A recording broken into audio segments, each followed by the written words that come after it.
Hello, my name is Noah Waisglass, and I'm here today to provide two recommendations to the Thornhill Community Hockey League in order to attract more volunteers.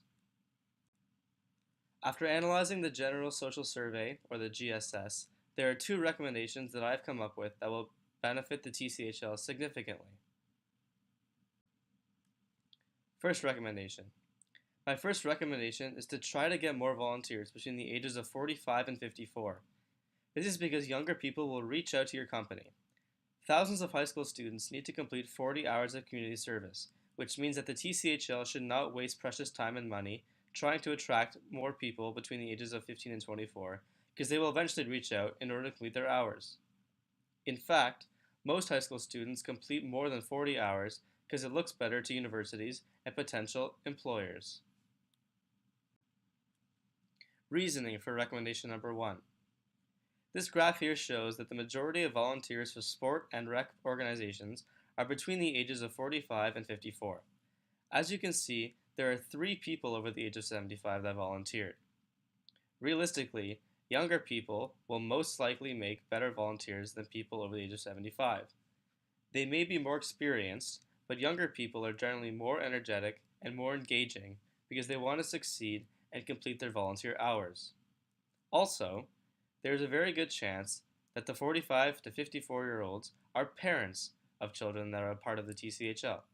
Therefore, it will be easier to attract people between the ages of 45 and 54 because they were willing to volunteer because their kids are a part of that Thornhill community. Second recommendation. My second recommendation for the TCHL is to add more volunteer opportunities that require 5 to 14 hours a month. The TCHL should get rid of volunteer opportunities that require 15 or more hours a month because regardless of age, people are busy. If you are a parent, you have many responsibilities including your job, taking care of your kids, and many more. If you're a teenager, you have homework, a social life, and potentially a part-time job, and many more. The TCHL should also get rid of volunteer work that requires a couple of hours because people are going to volunteer, they're going to want to volunteer for more than a couple of hours. A couple of hours of volunteer work does not benefit parents greatly because they would probably want to do more, and it also doesn't help students or people between the ages of 15 and 24 because they want to get more hours done for school. Reasoning for recommendation number 2.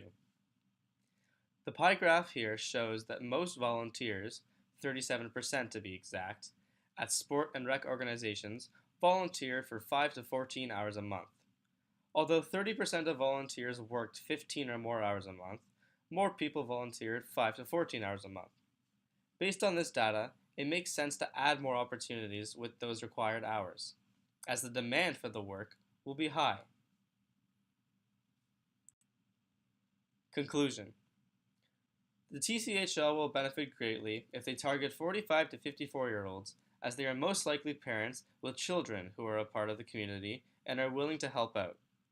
There is no need to attract teenagers, as they will approach you for their hours. The TCHL will also benefit greatly if they create more volunteer work with the required hours of 5 to 14. Since most people already volunteer in between those hours, it makes sense to add more openings with those hours, as the demand for them will be high. Thank you for your time, Mr. Herzberg, and I hope you take my recommendations into consideration.